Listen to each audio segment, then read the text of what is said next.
Jean Manning is a journalist who stumbled into a strange world when she started asking questions about alternative energy sources and heard the story of an early 20th century inventor named Nikola Tesla. Tesla is almost a cult hero and an overlooked genius, and he has so many inventions that are at the basis of technologies that we have today. She went to a conference on Tesla and had a close encounter with a mysterious scientific researcher who became her deep throat, her Mr. X. He sent me a file of materials about the Bernard Eastlund patent. About a month ago, the U.S. Patent Office granted a patent to a Houston-based scientist, Dr. Bernard Eastlund, for an invention which Dr. Eastlund says could be used to change the weather. Dr. Eastlund says the invention could also be used to disrupt communications all over the world and might be used to destroy or deflect a missile attack. The Eastlund patents had the ring of the mad scientist aspect of Tesla. Tesla talked about this Tesla shield around the planet and talked about particle beam weaponry, something called a death ray. Death ray? Jean wasn't sure where all this was leading until Mr. X called again. And he said, the maniacs are actually going to do it up in Alaska. Mr. X's maniacs were in the U.S. Pentagon, and he was convinced they were conspiring to build Bernard Eastlund's Sky Zapper under the guise of a nice little research project deep in the Alaskan bush called HAARP.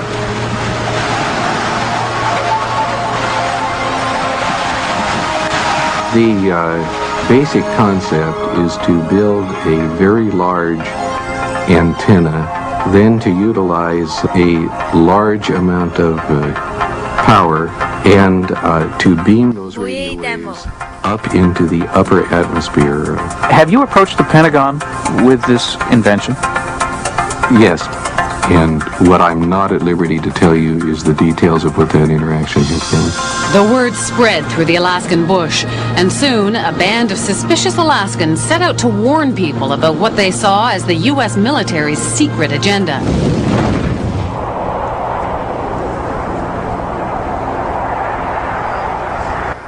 And what you have with HAARP is sort of the universal hammer for geophysical warfare. Mick Begich is the chief conspiracy theorist. So when did you know that you were onto something? I think as soon as I saw the references to Tesla's work, and when I read Bernard Eastlund's original patents, I realized that what we really had here in Alaska was a prototype for a ground-based Star Wars weapon system.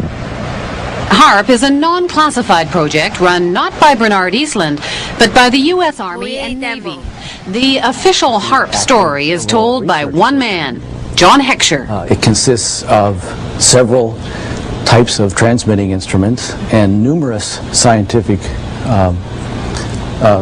instruments that study the natural ionosphere and the ionosphere that has been perturbed by the instruments that we are building. The ionosphere is a sea of electrically charged particles in the upper atmosphere, and the instrument is a powerful radio wave transmitter. Does it have any military applications? The site itself is strictly a scientific research site. Perhaps the outcome of some of the science, perhaps some of the results, could be applied in to military systems.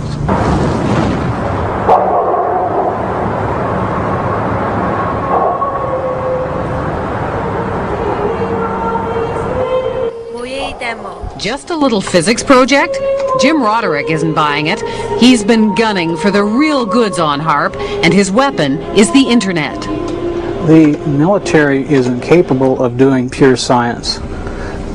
Science is conducted by them for application in weapon systems, for no other reasons. From his shack in the middle of an Alaskan village, Jim and his co-conspirators around the globe have been tapping into databases. They've dredged up hundreds of long-buried scientific reports and even some internal documents from the military.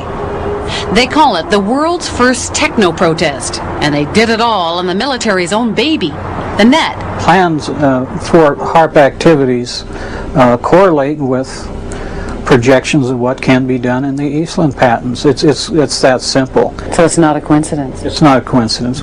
Well, I hate to disagree with you, but it's not his patent that we're building. Superficially, yes.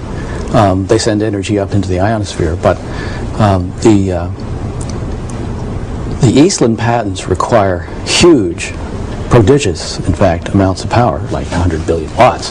Remember that number, 100 billion watts. You'll hear it again later. HAARP requires only 3 million watts. There is a paper trail leading us back to Eastland. No, there is not. There is no paper trail that I'm aware of that's leading back to Eastland. Eastland used to be an employee of the company which is building HAARP, but that's pure coincidence. Is it also a coincidence that the tiny company that owned Eastland's patents was later swallowed up by an enormous military intelligence firm called E-Systems? 2.1 billion in annual sales, 1.8 billion of that, with a B, was to military intelligence groups, CIA, NSA, and others. And of that, 800 million were black projects, so secret that even the United States Congress didn't know what they were. E-Systems was then swallowed up by Raytheon Corporation. It too specializes in super secret contracts with the Pentagon. Why would Raytheon be so excited about this? Well, it's a ground-based Star Wars weapon prototype. For them, it represents potentially billions and billions of dollars. So how would you describe this world of E-Systems and Raytheon? Dark.